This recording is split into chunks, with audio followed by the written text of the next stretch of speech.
véhicules est surchargé. On croise également parfois des familles nomades avec leurs troupeaux sur cette piste. Des nomades qui déplacent leur campement en fonction des saisons, mais qui sillonnent cette montagne à longueur d'année. Les plus célèbres dans cette région, ce sont les Aïtata, aussi paisibles que discrets aujourd'hui, mais qui par le passé se sont révélés être de redoutables guerriers.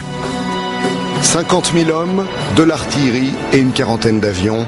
L'armée coloniale française avait mis les moyens pour obtenir la reddition des Aïtata, qui dans les années 30 refusent toujours l'autorité des Français dans leurs montagnes. Les tribus tiendront 1 mois et demi, 1 millier d'hommes seulement, des femmes et des enfants qui ne capituleront que le 25 mars 1933.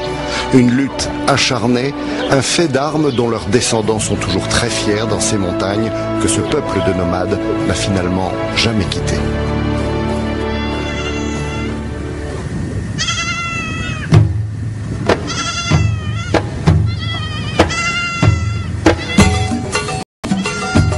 Depuis son retour de transhumance il y a 2 mois, la famille Ben Daoud a pris ses quartiers d'hiver dans le Sagro. Mais au mois de novembre, à 2000 mètres d'altitude, les nuits sont froides. Il faudra repartir plus au sud dans quelques jours. C'est l'avantage d'être nomade. Des arrière-grand-mères aux petits-enfants, 4 générations vivent et voyagent ensemble.